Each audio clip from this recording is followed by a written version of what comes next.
두 번 같이 읽으시고 가능하신 분들은 마지막 절 외워보겠습니다. 네, 같이 읽어보겠습니다. 아무것도 염려하지 말고 다만 모든 일에 기도와 간구로 너희 구할 것을 감사함으로 하나님께 아뢰라. 그리하면 모든 지각에 뛰어난 하나님의 평강이 그리스도 예수 안에서 너희 마음과 생각을 지키시리라. 빌립보서 4장 6절에서 7절 말씀 다시 한번 읽어보겠습니다. 아무것도 염려하지 말고 다만 모든 일에 기도와 간구로 너희 구할 것을 감사함으로 하나님께 아뢰라. 그리하면 모든 지각에 뛰어난 하나님의 평강이 그리스도 예수 안에서 너희 마음과 생각을 지키시리라. 빌립보서 4장 6절에서 7절 말씀. 아멘. 네, 가능한 분들은 눈을 감고 한번 외워보시겠습니다.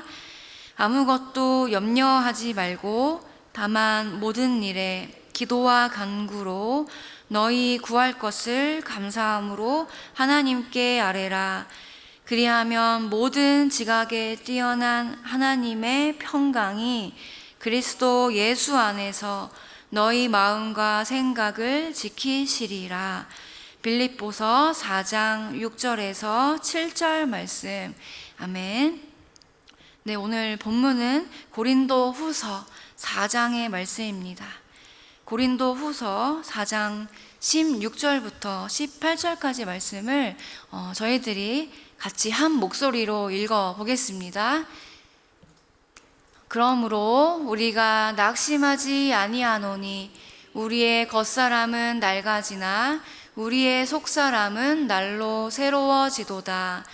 우리가 잠시 받는 환난에 경한 것이 지극히 크고 영원한 영광에 중한 것을 우리에게 이루게 함이니 우리가 주목하는 것은 보이는 것이 아니요 보이지 않는 것이니 보이는 것은 잠깐이요 보이지 않는 것은 영원함이라. 아멘. 네, 오늘은 모순 속에 숨겨진 길이라는 제목으로 오늘 말씀을 나누도록 하겠습니다. 한국 시간으로 지난 4월 2일 오전 7시 35분에 아르테미스 2호는 케네디 우주센터에서 성공적으로 발사되었습니다. 아르테미스 2호는 아폴로 17호 이후에 54년 만에 사람을 태우고 달로 향하였습니다. 달을 한 바퀴 돌고 지구로 돌아오는 것이 아르테미스 2호의 임무였습니다. 그렇게 이 아르테미스 2호의 승무원들은 지구에서 40km 떨어진 우주에서 지구를 바라보았습니다. 저도 초승달은 본 적이 있는데 초승 지구는 처음 본 것 같습니다.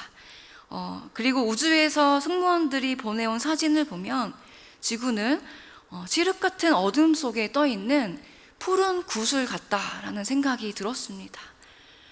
광활한 우주에서 바라본 지구는 너무나 작고 푸르고 아름답기만 합니다. 마치 그 땅에 아무런 문제가 없는 것처럼 고요하고 경이로운 하나의 작품처럼 보이고 있습니다. 아르테미스 2호의 우주 비행사들은 지구에 무사하게 귀환한 소감을 밝히면서 우리가 우주에 나가보니까 지구는 우주에 떠있는 한 척의 구명정 같았습니다. 우리 인류는 모두의 하나의 팀입니다. 이렇게 말했습니다. 그들은 하나의 팀이라고 우리 지구에 있는 인류를 말했지만 사실 우리는 알고 있습니다. 하나님이 창조하신 이 아름다운 지구 안에 실제로 무엇이 들어있고 어떤 일들이 벌어지고 있는지 우리는 잘 압니다. 전쟁이 있고 기후재앙과 기아의 문제가 여전히 해결되지 않고 있고 가정은 무너지고 일자리가 사라지고 질병으로 우리의 사랑하는 가족들을 잃어가고 있는 슬픔이 있습니다. 이 아름다운 지구 안에는 우리가 아무리 노력해도 나아지지 않는 것들이 너무나 많이 있습니다. 밖에서 보면 그저 아름다운 세상이지만 직접 안에 들어가 보면 너무나 모순투성이인 세상, 이곳이 바로 우리가 발을 딛고 살아가는 지구입니다. 그리스도인이라고 해서 이 모순에서 자유로울 수는 없습니다. 오히려 우리 그리스도인들은 세상의 이런 부조리함과 모순을 더 선명하게 느끼는 사람들일지도 모르겠습니다. 하나님을 믿는데 왜 이렇게 힘든가? 기도하는데 왜 내 인생, 내 세상은 달라지는 게 없지? 나에게는 신앙이 있는데, 난 못된 신앙인데 왜 나에게는 절망이 이렇게 자주 찾아오지? 내가 이렇게 매일 간절히 울부짖는데 왜 하나님은 응답하시지 않지?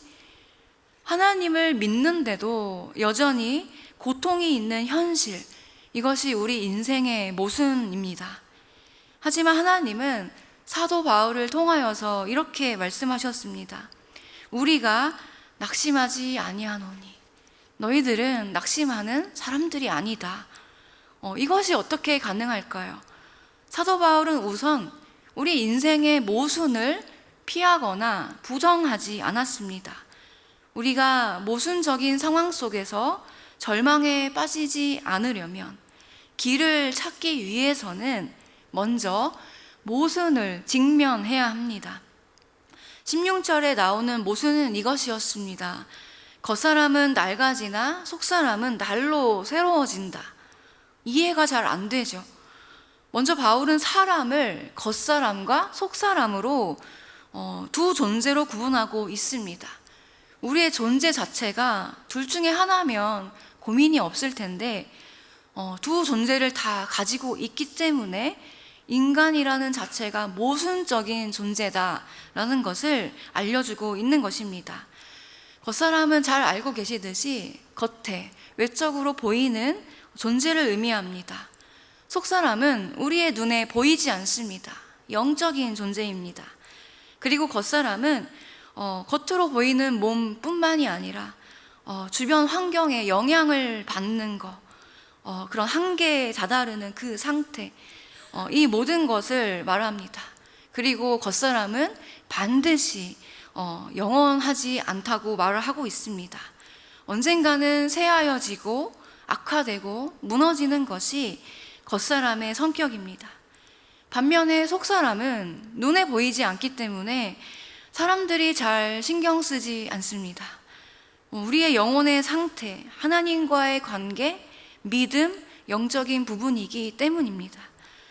그런데 오늘 본문이 말하는 것처럼 우리의 겉사람은 질병에 걸리기 쉽고 노화가 오고 실패와 같은 이런 것들로 인해서 반드시 쇠퇴할 수밖에 없다고 말합니다. 그리고 겉사람이 쇠퇴하면 따라오는 것이 있습니다. 절망입니다. 겉사람의 쇠퇴는 믿는 자들이나 믿지 않는 자들이나 모두에게 찾아오는데 모두가 절망을 경험할 때 다시 두 가지 반응으로 나뉘고 있습니다. 첫 번째는 세속적인 반응입니다. 종교가 없는 사람들, 하나님의 신앙이 없는 사람들은 겉사람에 자기의 중심을 두기 때문에 쇠퇴할수록 자기의 전부가 무너지는 것 같아서 절망은 점점 심해집니다.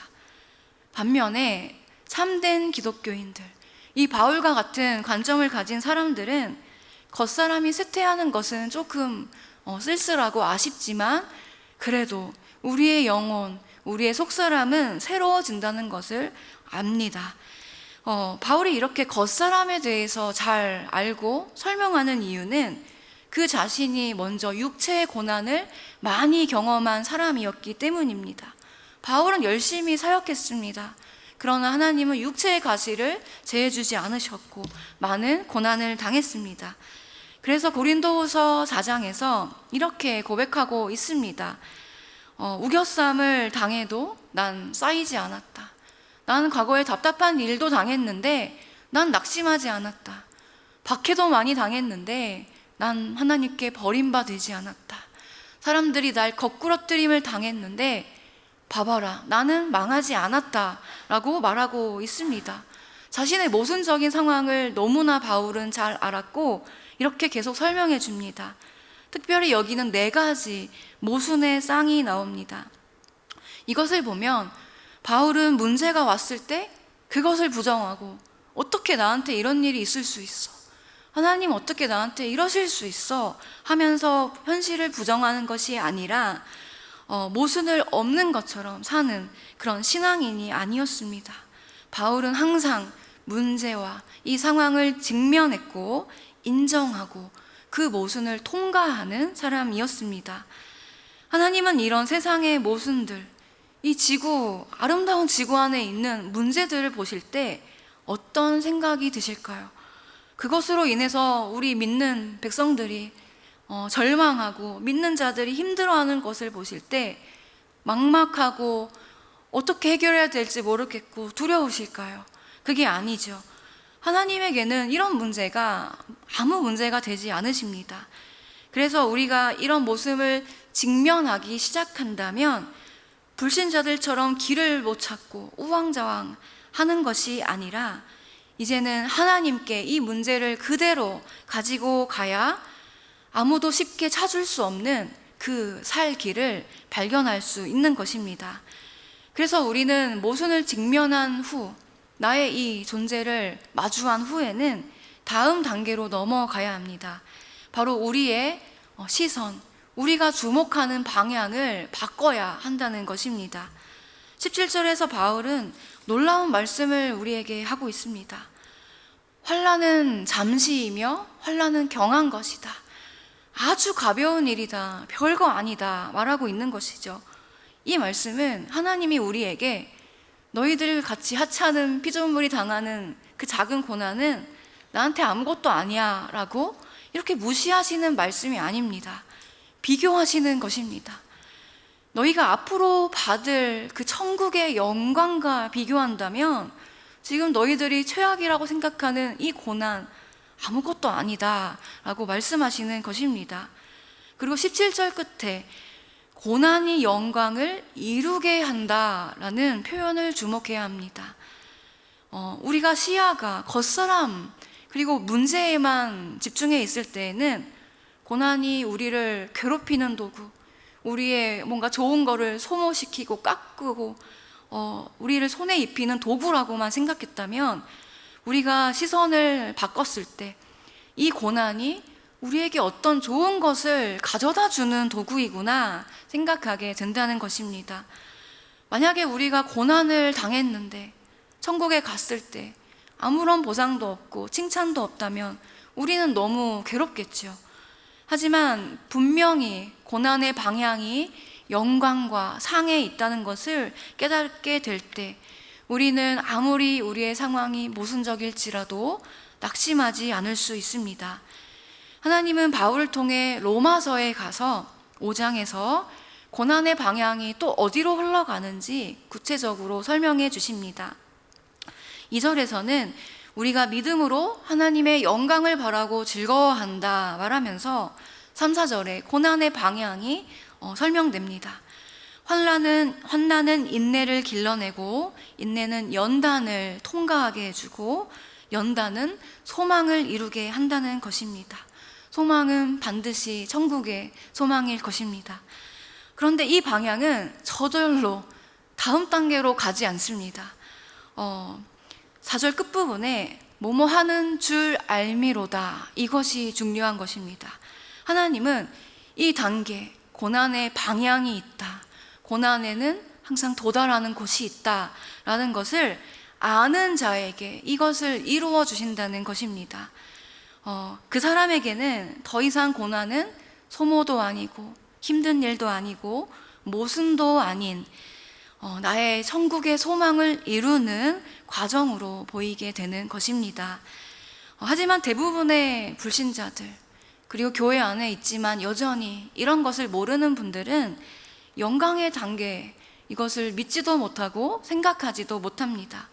속사람의 존재를 별로 의식하지 않고 모르고 살아가는 것입니다. 그래서 밖에 나가보면 겉은 똑같이 멀쩡하게 다니고 우리와 똑같이 살아있는 사람처럼 다니지만 그런 사람들은 영원한 세상, 이 보이지 않는 세계를 모르기 때문에 늘 마음에 공허함이 있고 낙심이 있고 무너져 있는 것입니다. 덴마크의 신학자이자 철학자인 쇠렌 키르케고르라는 분이 있습니다. 키에르케고르라고도 알고 계시는데 저는 한 달 전부터 죽음에 이르는 병이라는 이 책 제목에 꽂혀가지고 사서 읽고 있는데 너무 어렵습니다. 쉽게 말하면 죽음에 이르는 병은 절망이라는 것이었습니다. 그런데 이 병은 보통 불신자들이 생각할 때는 암과 같은 병이라고 생각하지만 사실은 마음에 감염된 병이 진짜 우리 영혼을 죽음에 이르게 한다는 것입니다. 그리고 이 키르케고르는 절망의 단계가 있는데 제일 위험한 사람이 자기가 절망에 빠져 있는데 그걸 모르는 사람이라고 말합니다. 속사람을 모르고 겉사람으로만 살다가 계속 그것으로 채우려고 세상에 빠져서 살지만 그는 절대로 그것을 이겨낼 수 없다는 것입니다. 전형적인 불신자들, 세속주의를 가진 사람들의 모습입니다. 이것보다 나은 절망은 그나마 자기가 절망 상태에 있다는 것을 깨닫는 절망이라고 합니다. 속사람을 의식하고 뭔가 내가 겉사람 때문에 영원히 죽어간다 깨닫는 사람이라고 합니다. 이 사람들은 이제 내 인생이 힘들고 내 인생에 모순이 있는 거는 저 회사가 나를 채용해주지 않기 때문이야. 이 정권이 우리 청년 세대를 돕지 않기 때문이야. 이런 생각에서 벗어나서 인간이란 존재는 원래 이렇게 모순적이구나, 부대끼는구나. 나의 존재 자체가, 이 삶 자체가 뭔가가 없이는 무의미하구나 깨달은 사람들의 단계입니다. 하지만 이들도 스스로는 절망에서 벗어날 수가 없습니다. 그러니까 결론적으로 인간은 스스로는 절망을 이겨낼 수 없다는 것입니다. 그래서 키르케고르는 반드시 신에 대한 믿음을 통해서만 절망에서 벗어날 수 있다 말하면서 우리는 절망의 반대말이 희망이라고 생각하지만 아니다. 절망의 반대는 신앙이다. 믿음이 있어야 절망에 대해서 안전하게 해독제를 가질 수 있다. 이렇게 말합니다. 그래서 믿음을 가진 그리스도인들만이 우리 인생의 많은 문제들, 모순 속에서 절망에서 벗어나는 길을 찾을 수 있습니다. 나의 겉사람이 쇠퇴했다고 내가 끝이 아니구나. 나의 속사람은 이 고난을 통해 날로 주님 안에서 새로워지는구나. 우리를 괴롭게 하는 이 고난은 잠깐의 것이구나. 나는 그렇다면 영혼을 사모해야겠다. 우리가 생각하게 되는 것이죠. 그리고 우리가 모순 속에서 발견하는 길은 18절에 나와 있습니다. 같이 한번 읽어보겠습니다. 우리가 주목하는 것은 보이는 것이 아니요 보이지 않는 것이니 보이는 것은 잠깐이요 보이지 않는 것은 영원함이라. 아멘. 네, 오늘 이 말씀에 나오는 것처럼 우리가 보이지 않는 세계, 영원한 세계, 그것을 주목하기 시작할 때 우리는 살 길을 찾게 됩니다. 교회 안에 있으면서도 여전히 천국을 소망하지 않는 분들이 얼마나 많은지 모르겠습니다. 히브리서 11장은 우리가 믿음장이라고 알고 있습니다. 거기에 모세에 대해 설명하는 구절이 있습니다. 이 말씀을 보면 모세는 정말로 다 가질 수 있는 사람이었음에도 보이지 않는 것을 바라보고 그것을 선택하며 살아갔던 사람임을 알 수 있습니다. 모세에게는 충분히 바로의 왕궁에 머물 수 있었고 공주의 아들이라 칭함받으며 부를 누릴 수 있었습니다. 하지만 도리어 하나님의 백성과 함께 고난받는 것을 좋아했다고 말합니다. 그리고 하나님을 위해서 순환받는 것이 다른 재물보다 기뻤다 말을 하고 있습니다. 왜 그랬을까요? 하나님이 나에게 주실 그 보이지 않는 세계, 영원한 상이 있을 것이다 분명히 믿었기 때문입니다. 성도님들께서는 이런 모세의 결단이 어떻게 느껴지시나요?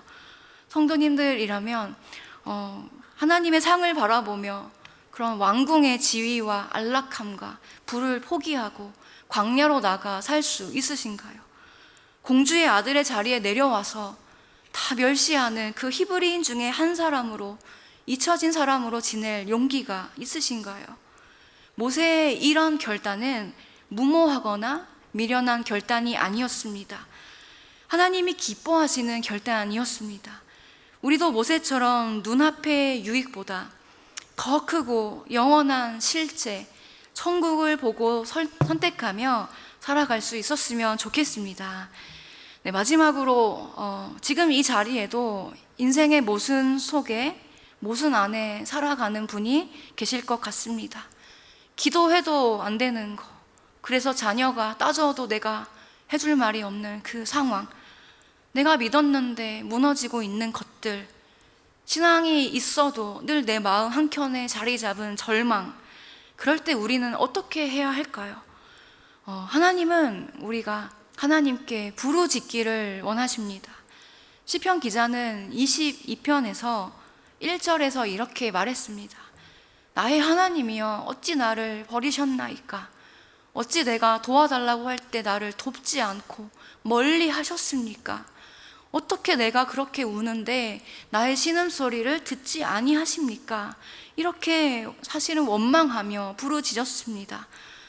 이 사람의 인생은 모순투성이었던 것이죠. 하지만 이 22편의 다음 구절들에 이런 내용이 나옵니다.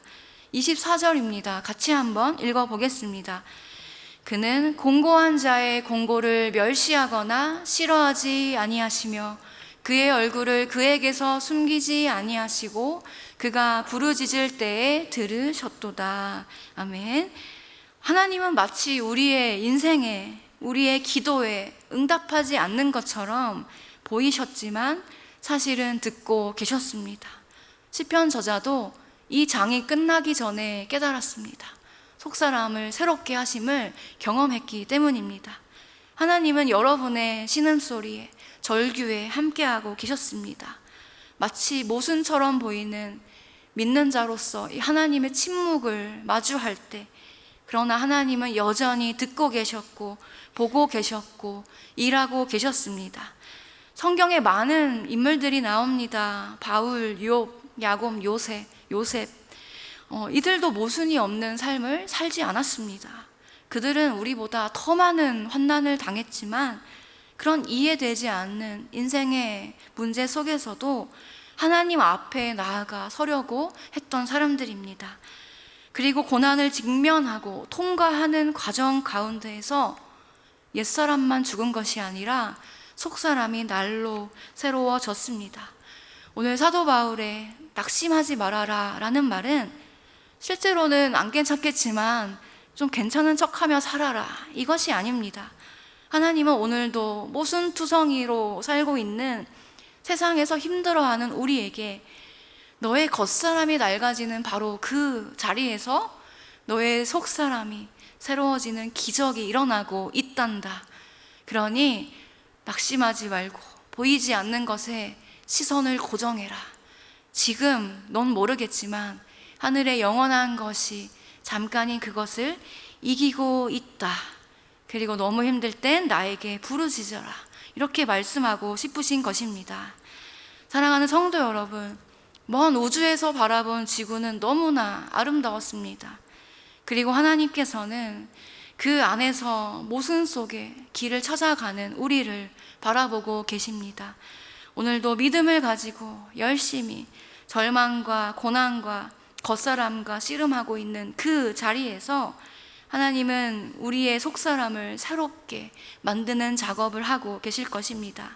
그러니 오늘 보이는 것에 마음을 빼앗기지 마시고 오직 보이지 않는 세계, 영원한 천국에 시선을 두시며 고정하시기를 소망합니다. 지금도 영원한 것이 잠깐의 고난을 이기고 있습니다. 네, 오늘 말씀을 생각하며 두 가지 두고 같이 기도하겠습니다. 먼저 같이 기도하겠습니다. 첫 번째는 겉사람이 무너질 때 우리 안에 속사람이 새로워짐을 경험케 하시고 제가 느낄 수 있게 하여 주시옵소서. 같이 한번 기도 드리시겠습니다.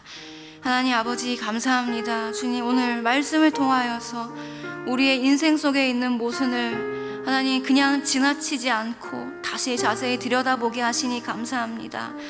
하나님, 날마다 우리의 겉사람이 무너지고 낡아지는 현실 속에서도 주님, 우리가 절망하지 않게 하여 주시옵소서.